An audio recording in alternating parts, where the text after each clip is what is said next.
All right, everybody, welcome to another edition of the Sales Vitamin Podcast. We have got a special guest today. We have Jeremie Kubicek. He is the co-founder, the executive chairman of Giant Worldwide.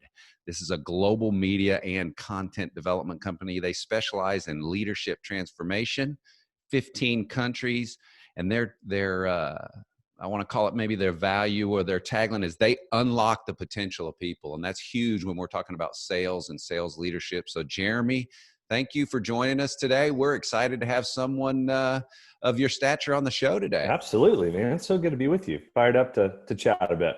Yeah. Hey, tell me about the evolution or kind of the way you put the company together. I really think it's cool. You know, you're a global media and content development company, but you specialize in that leadership transformation.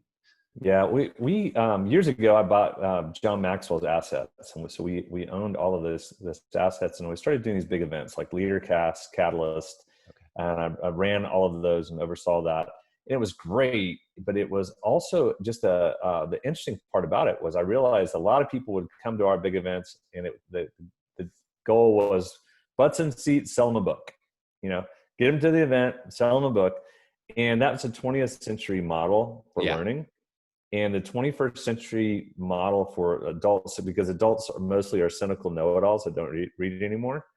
and they have attention issues themselves, right? We all do. So therefore, so we adopted a concept called neurolinguistics. And it's the idea of imprintable concepts, like using a visual tool to teach something really profound in a simple way that they'll never forget it, and they can teach somebody else.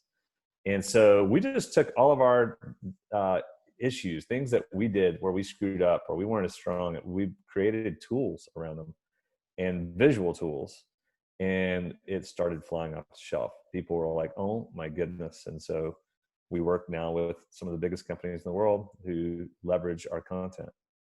Yeah, I saw that. I looked at, was looking at your website and the products, the Ascend, which is free, which is valuable in itself, and then Invincible, Accelerator, and Creator. Talk about your new product, or I guess it's your newest one that you were working on, and that's Invincible, and that's based around creating these invincible teams.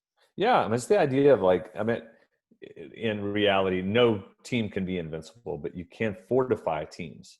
The problem with most teams most team leaders are accidental. You just get up every day. Come on, guys, we're going to make the donuts. Just do it. Dadgum, can we get everyone on the same page? Just do the work. Come on. And so what that does is the team leaders that are accidental create a compliance culture, not an engaged culture. And engagement is a secret to team success. So how do you get people, their heart and head aligned with your heart and head, with the team's mission or the company's mission? And there's a way to do that.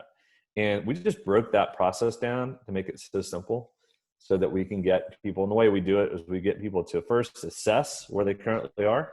Then we give them tools on how to fix the very issues that they are assessing. And then we created a process so they have to form habits and they have to actually start integrating it, and they get better and better over time.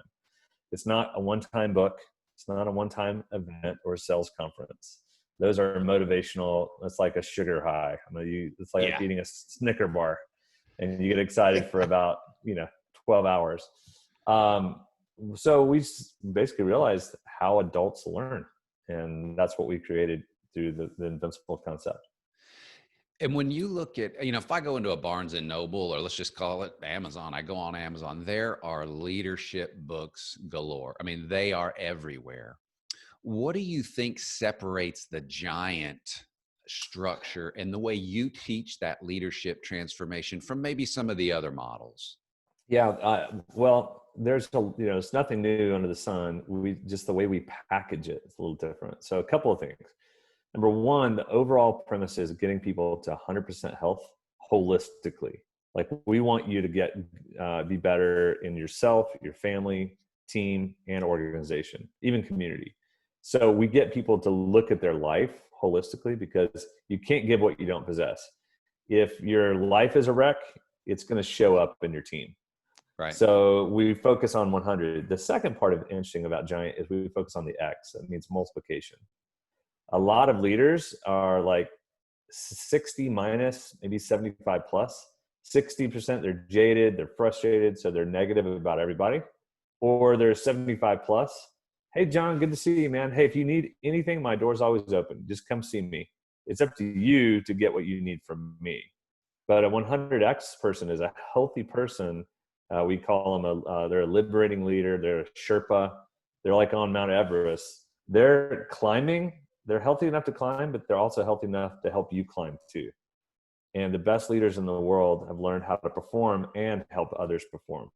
And we teach that system through visual tools, really simple concepts that you can get very, very quickly. Yeah. One of the things I saw that was interesting is your leadership program, for the most part, is it virtual, where you do it that way? I know, the pandemic has played a big part in this probably, but do you go to organizations and provide this training, or is it all virtual at this point? So no, it's both. We have two different types of clients. We have, on one hand, we have clients like companies, small businesses. Today, it's a World Health Organization. Yesterday, we signed Google. Got Google. We won an RFP. Wow. And so we're there, but we're also helping a startup company. It's anyone who has teams of people and who want the teams to get better. On the other side, we have consultants, and we call them guides or consultants, coaches, and we're a wholesaler to them. So they basically use our system to help them become more effective. So we can work with any. So we have about 380 people. So we match people up. So as they go through, if a company reaches out to us and goes, "Oh my goodness, I want to do this Invincible," stage one is they do a 5 Voices boot camp. Then they do a team kickstart. And then they go into an annual kind of process. And then we say, do you want someone? Here's the person we're matching you with. Here's a consultant, a coach that can help you. You can decide whether to move forward with them, or if you feel like you can do it on your own, you can do it on your own. So we give lots of options there. But we believe that if it's led by someone, it's going to be more effective. Yeah. So that's kind of like almost in essence, a train the trainer type of program when you have the consultants involved.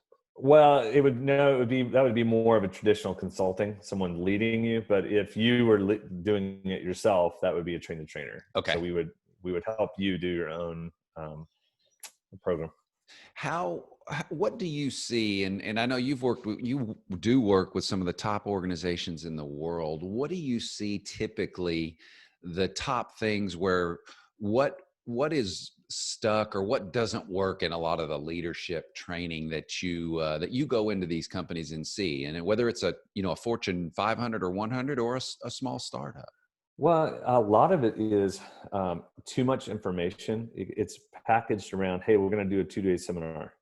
Like that's good, but it's almost like how much am I going to retain? How much am I going to keep? What we do is we do a process. So the idea is each time we get together, there's a new learning and a new tool. We have something called Sherpa training that's in Invincible. It's 10 minutes a week. You learn a tool, another 10 minutes, you learn to apply it into a specific situation. You'll never forget it. Then the next week, another 10 minutes. The next week, another 10 minutes. And that repetitive nature, but it's flexible. It's way more, it's almost like going to when people look at Giant, they go, this looks like Netflix or Peloton. Like, yeah, exactly. We've married both of them. So, but we're talking 3 minutes at a time, 10 minutes at a time. And that's the secret versus a lot of people will come do workshops and keynotes. And that style of learning doesn't retain much. So we like that. We also like to make it highly, highly practical. Like, okay, what's your biggest issue? What is your heartburn right now? Yeah. You've got an obstinate person that you can't do anything with. Okay, that's in our sweet spot. You almost like give us the most difficult issues, and that's what we like to solve. Yeah. Where do you see the future of work environments from a leadership and a culture standpoint? Where do you see them going in your work? Well, every company's different. Every sector is different. Some people are going, "Hey, we're done." So about, I don't know, 15% maybe of the current workforce will go to this remote or hybrid remote. A lot of the others will go back in full time as soon as they can or feel like they can. But I think what's happened with COVID is it's opened the door to people to show hybrid nature of video Yeah. content, usability, flexibility. And so in the digital age, it's just a new era of being geographically dispersed. And it really, really now makes the team leaders need to be digital age leaders. They need to learn how to communicate in ways that they never have before. So leaders have got to learn a whole nother set of traits. How do you keep a culture when you're not physically present in a consistent way, or if you're on Zoom calls and so forth, and it's working well in some cases and horribly in other cases. And I think people are realizing there's a whole new skill set they have to learn. Yeah, I think that culture piece is huge. I know, and there's a lot of good, Lencioni, Patrick Lencioni, a lot of authors out there that have the culture Mm-hmm. stuff down. What's the key there for that culture? Because you're exactly right. I mean, when you start moving to virtual and hybrid models, that can be difficult to have that cohesion there. Yeah, I mean, for us, we believe that I've written in the 100X Leader book that culture is atmosphere. So if you think of culture is like a greenhouse. So all of the employees are like plants. And if you think about a plant wants to grow naturally. And what does it need? It needs sunlight, it needs water, it needs soil. So what do employees need?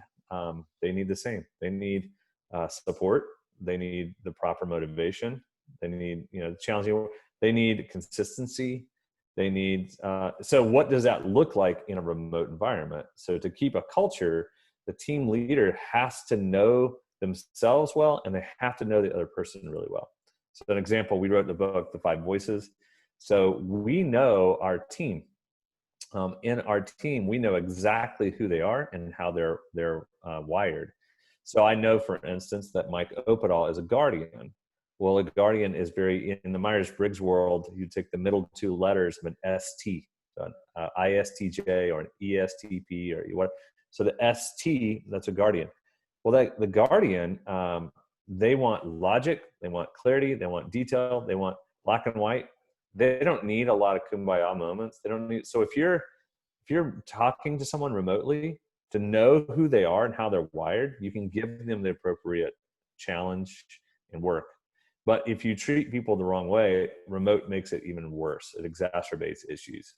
So that's the important part. If you know a guardian versus a nurturer who's more of an SF, they care about people.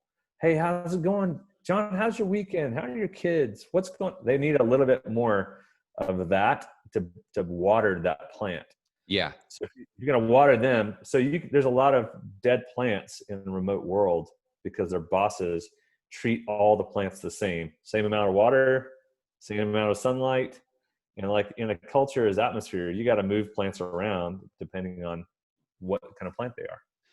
Yeah, that's a great point. I was talking with a sales leader. He's an author a couple of weeks ago, and he was talking about the biggest part for sales managers right now is this. It's not necessarily the talent piece of it. It's that culture piece. So talk about, you've mentioned the five voices a couple of times. I think that's really good information from a sales standpoint and from what you were talking about, the personality and that culture piece of it. Yeah, so there's different types of sales people, as you know, and different styles of selling. But to go for the person who has a pure motive that goes, "Hey, I'm just trying to connect people to a product or an offering," it's really important to know the other person's pain. And everyone knows going into pain and problems and understanding that and doing that well. But if you know the personality of the person. Now, it's not manipulation. It could be manipulation if you do it the wrong way. It's actually just, it's being hyper-focused on them. So, the platinum rule, doing to others as they would want done to them. So the five voices is the concept of doing to others what they would want done. So oftentimes a lot of salespeople, like I'm a connector. And there's the pioneer, connector, creative, guardian, and nurturer. And those are the 5 voices, personality types. And we can be all of them, but we have a tendency to have one as a foundational voice. So I'm a connector. I have the ability to understand what you're trying to accomplish and translate it for you to connect you to other people. Well, the best salespeople can do that well. The problem is a lot of salespeople sell the exact same to everybody.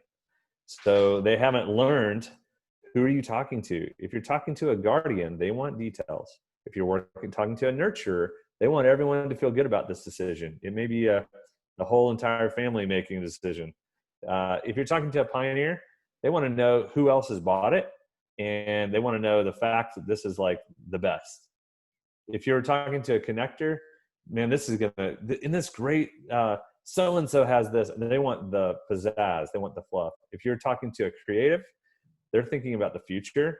They're thinking about, where's this car going to be? Is your dealership going to be around if you're a car dealer? Or if you are selling software, they're wanting to know what's the future iterations of this. So there's certain nuances to each voice.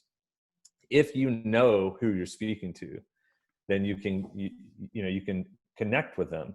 And that's the whole secret of sales, right? It's connecting and making sure you communicate it properly.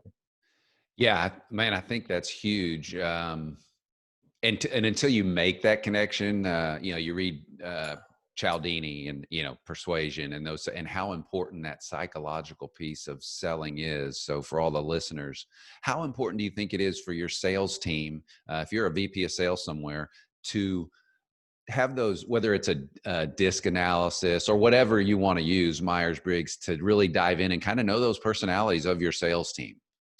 Well, and that's why we use 5 voices. So 5 voices is how to say it? It's a more user-friendly than Myers-Briggs. The problem with Myers-Briggs and DISC and Enneagram, most people forget I'm an IS. What does that stand for again? Yeah. I'm a ID. I'm a 7 with a wing 8. It doesn't scale. The Gotcha. 5 voices, you'll never forget if you're a connector. Right. I'm a connector, creative, pioneer. That's an ENFP. That's right. The 7 with a wing 8. Okay, so if you understand that, connector, creative, pioneer, then I can teach salespeople who come in and out if there's a lot of turn.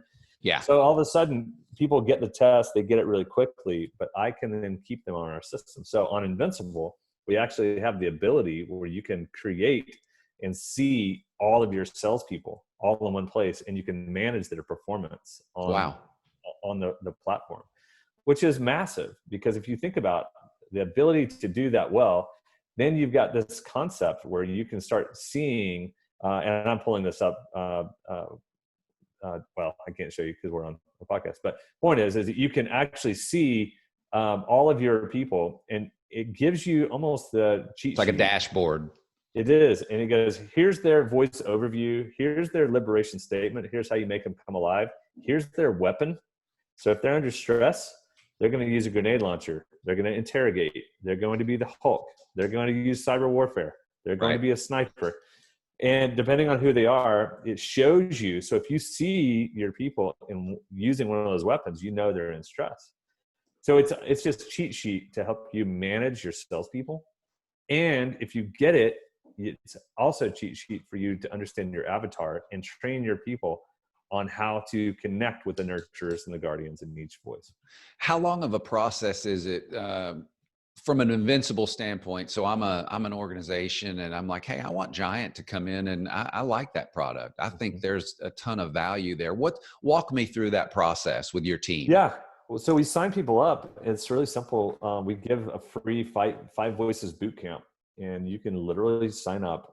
You can go to giant.tv/JK, and you sign up for a 5 voices boot camp, and you get assigned a person, and then they'll walk you through getting your people tested, and they'll show you how to actually put it all together. And then you've got an opportunity to go, oh my goodness, this is my team. Look how we have 7 creatives. This happened to a team recently. It's 7 creatives, no nurturers, only 1 guardian, 1 pioneer, and 3 connectors. So they were disproportionately weighted, which was causing some issues. Right. So, the aha was right there. Like, we need to diversify in other voices. And so that's something that we can do in an hour. And then we basically have a team kickstart where we actually get the team on board. We either face-to-face or on Zoom. And then we show people how to actually start using it. There's team exercises. But if you have an issue on communication, we will actually walk you through and go, hey, we've taken the assessment. Your score came out at a 55% for communication. Your alignment is pretty low. And so we start fixing it with you. And then we show you how you can actually do that with your team, start building the culture. The first one was an hour. The boot camp is like an hour. Okay. And then the other starts, I think it's probably a 2.5 to maybe a half day session. And then you start your process, whether you use someone or do it yourself. But it's very inexpensive because we decided to do it as a subscription model. And then if you bring in, a consultant, then there's, you're paying a little bit more for that if you needed it. But it's a fun way. We feel like we cracked the code on a subscription model for consulting, and that hasn't existed yet. So.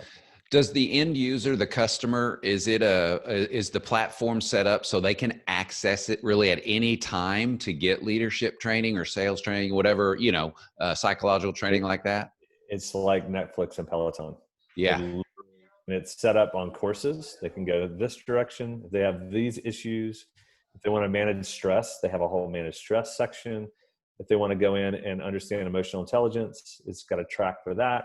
So there's all these different pathways and resources. But then Sherpa training is designed 52 weeks.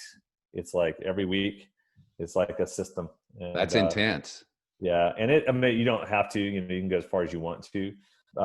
And so a lot of people will then, the beauty is it's also tied into performance. So people can actually start seeing where their team is performing or not.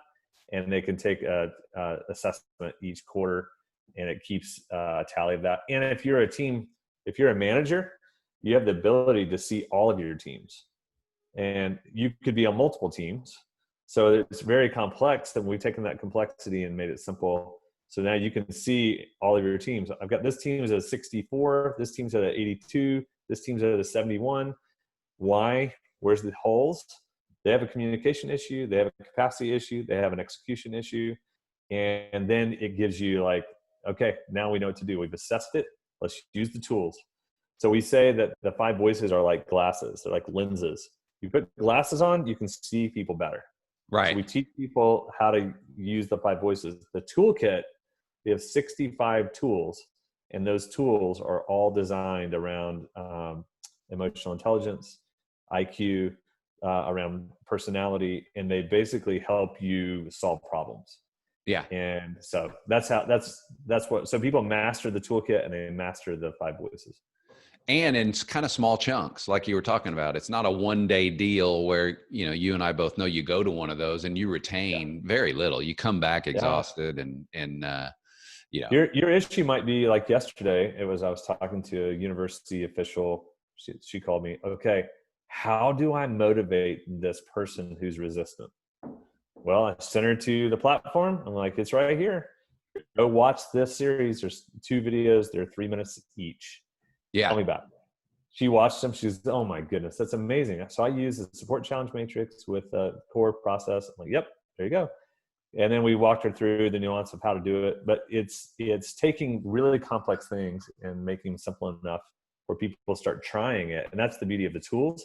It's not saying go read 65 books. Nobody's going to do that. No. We've taken one tool and made it into a book. So, so we have a toolkit. This is our like paper version. And every one of these tools has, so that one tool, that's a self-awareness tool. Okay. People never forget this tool. So we made it into visual form. And because of that, it's so sticky. Yeah. And then they start teaching other people. And they are shocked. We work with the U.S. Air Force, Leidos, Biogen, some big companies. And they'll come back to us and they go, this stuff is spreading like candy, like cotton candy. Like everyone wants some of it. And because it's like, it's just hit the adult learning. Yeah, it's It's very so simple. applicable as well. It's you That's can right. start applying it immediately rather than, well, I got to read a book and that's going to take, however long. And then what do I Yeah, pull out of this book? You've segmented it for them. Here you go. that's right. Yeah, that's cool. What's the But we get them, John. The one thing is we get them to also do it with their kids and their wife and spouse if they're married, and that's the game changer. That's really unique because they go, "Yeah, this is cool. I might try it at work." Then they go try it with their kids, and they go, "Oh my gosh, that worked! yeah. This is amazing!" And it starts making their families better while they're getting better at work. Is there a process for when you're talking with an organization? A lot of the times they went, well, what's my return on this? Is it hard to put a numerical? Because what you're doing is transformational. I mean, those numbers can be big. I mean, you may not. Is it hard to show them a return right away, or do you have enough It information? Oh, we have in the assessments, they are loving it because we do two things. We go, look, first and foremost, let's take a team assessment. The Invincible team assessment, your team came out at a 58%. Is that good? And so the average, by the way, is 58%. We okay. go, so let's get your team to a 75. And then let's go for an 89 to 90.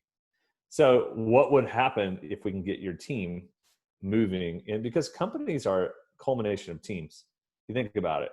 A company is made up of, I don't know, 200 teams. And those 200 teams are subcultures. And Yeah. the subculture leader controls that little culture. So if we turn that subculture leader on and get him to another level or her to another level, then it will dictate and affect that culture. Well, that culture becomes healthy. So a lot of leaders get that and they go, we've never been able to manage culture, like truly manage it. Like, yeah. And so we have a system for it. The Invincible assessment gives you a view of a company culture and a game plan on how to get that team to the next level. So we've got that. Then you get into the personal assessments and the personal assessments of 5 voices and what you can do with that. So what we've had is we have a lot of people go, yeah, quantify it. And then they try it on for about 2 months, 3 months. And they're like, okay, we get it. Oh my goodness. Our people are like humming. They're thriving Yeah. because we unlock their potential. We turn people on and we move them from compliance to engagement. But sometimes it takes a heavy look in the mirror to see how much broccoli the team leader has in their teeth. Yeah. And they're like, oh my gosh, I've got this. And if they're responsive, they get better. If they're resistant, they may need to move. They may not be the right person. Yeah, and that culture piece that you're talking about, I think when you look at the good organizations, the Chick-fil-A's of the world, the companies that you just really see that get it, that do a great job, at the end of the day, the customer feels that and they become your Yes, biggest sales force. It's absolutely. phenomenal. And so I think what you're doing is you're creating that. You're really building the capacity of leaders. You're increasing their capacity. I really think so. Is that kind of the goal there from day one? Absolutely. Yeah. And it's, because really people want to work for people they like. They want to work for people that they trust. So what we do is we spend a lot of time on relational trust without it being mamby-pamby or kumbaya or a lot of group hugs. So what we do is Yeah. we increase communication and we increase relational trust. So once that happens, it's easier to get people aligned. And then when people are aligned and they trust their leaders, they'll execute. They want to do good work. So then the capacity goes up over time, or they take on a lot more because they want to, they don't have to. Yeah. So the difference of want to and have to is really, a fine line. And we figured out how to want to. Yeah. Now you have one thing I noticed is that you're very apprenticeship focused there Mm-hmm. at the company. Talk a little bit about that. How do you work that in from an apprenticeship? What do you mean by apprenticeship focus? Yeah. So we don't waste anything. I mean, so we have after every meeting, we do something called a curbside review. We Okay. go, okay, curbside review. It's like we're out on the curb after the meeting. Yeah. Hey, what worked? What was good? What did you see? What needed to change? Did you notice this? Did you see how this? So we don't waste an opportunity to train our people. And then we use that as a system for apprenticeship. So Steve Cockram and I, who are the founders, we basically created the content and the system, and then we go mimic us, watch us, follow us. So people are following what we're doing and how we're working with clients, and then they're watching it, and then we record all of it. So if you wanted to be trained in this and be a coach or consultant in Giant, you go to Accelerate, and that product is anywhere between $2.99 a month to $6.99 a month. And you basically take on our system, and you become certified for that amount. And you get certified in our system by watching what we've done and then practicing it. And so we have this system, this idea of like, hey, it's 40,000 in 40 days. We're going to get you $40,000 in 40 days if you follow our system. Wow. You know, it's just one client. And if you'll do this work, we've done all, so mimic what we've done, because we've done it for years now. Yeah. And that's just an example of how we've taken leader development and turned it into something that's actually a system and a process and apprenticeable, not just read a book, come to my seminar, get certified one time and good luck. Yeah. We invite people in to partner with us, and then they become part of this family. And then we have a Slack channels and these different groups of people. And, you know, we like right now in about an hour, we have a consulting summit today where we're launching some new things that are brand new iterations. And it's like every 4 weeks we drop new concepts because our customers are pushing us to create constantly. So we're just constantly sharing innovations, and our consultants love it. How is your structure of your organization? How does it dictate, you know, kind of how you operate? Are you all there in Oklahoma City, or you have people virtually all over the world or all over the country? So we are all over. We actually, Steve is in London, co-founder. Steve is not in the day-to-day operations, but he and I write content and create. So I was CEO as of 6 weeks ago. I shifted over to executive chairman because I had apprenticed my CEO, and Bronson Taylor really is he's a tech CEO. He's really, really savvy. And I knew we needed that. So I basically moved over as executive chairman, where they get the best of me, they get the best of Bronson. And so Bronson lives in Naples, Florida. So we've got our exec team. We've got he and Mike in Naples. We've got our tech team in Kentucky. We've got our finance team in Albuquerque. We've got our operations team in Atlanta. We've got our marketing in Oklahoma City. And so we're in about 5-6 cities. And we do everything via Slack, Zoom, Airtable, Miro. We just use technology, and we just use our own product too. We use our own system. Yeah, that's boy. The walls of the organization have just changed. It's amazing. But again, I think it goes back to what you were talking, whether it's sales or leadership, that culture, you know, being able to keep your people in Florida and your people in Kentucky engaged, which you've obviously done a good job. I've got one more question for you, but before we answer that last question, tell everybody where they can get a hold of you, how they can get in touch with you so that they can enjoy, you know, the Ascend, the Invincible, the Accelerator, and the Creator product. And then I know you've written several books as well. So talk about where they can get a hold of that information. So easiest way is to go to giant.tv/JK. Okay. It gives you access to Ascend. It gives you an opportunity to dabble and look at Invincible. Ascend is free. Tons of content. There's probably 600 episodes. Wow. That are there. It's like Netflix there. So if you're interested and want to learn more, you can go there.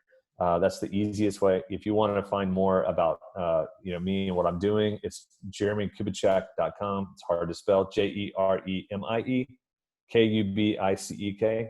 Not the easiest on a .com, but JeremieKubicek.com. And then, you know, you can follow what I'm doing and creating. I create content voraciously, and we have a number of books. We're writing a couple more. And so, and then Amazon obviously has Making Your Leadership Come Alive, Leadership is Dead, 5 Gears, 5 Voices, 100X Leader. Those are some of the books we've written there. Awesome. So all you listeners, make sure you get to the website, the Giant website, and Amazon, get those books. I'm telling you, I've been to the website, and it's fantastic. They have got this content creation that they're doing is really, really solid. Last question for you. Yeah. So you can only give someone today one sales vitamin. You could call it a sales vitamin or a leadership vitamin today. And you're going to speak with them. What's the one vitamin you leave them with? Yeah, it'd be this. You can't give what you don't possess. So every single morning, you give who you are. So you need to wake up with, we call it a liberator mindset. You look up in the mirror and you look at yourself. Are you bringing enough support, or are you bringing too much challenge? Some people bring too much support. Like, oh yeah, you worked out 2 weeks ago, you're good. And they kind of protect themselves. Some people look in the mirror and go, you idiot, you're doing it again. Don't do it, stop. And they dominate themselves. And we basically said the best leaders in the world have learned how to bring high support and high challenge to themselves so that they can liberate themselves. And when they do that, there's a better chance that they'll do that to those they lead. Awesome. Awesome. That's great stuff. So basically, make sure you're leading yourself first before you can take that challenge on to lead the others. That's awesome, man. I'm so excited and grateful for you coming on today. I mean, the listeners are getting you're just scratching the surface with them, but I mean, this is great stuff for them, and appreciate all the work your organization does in developing leaders and salespeople and just everything. Thank you, John. Sure appreciate you and your work. You bet.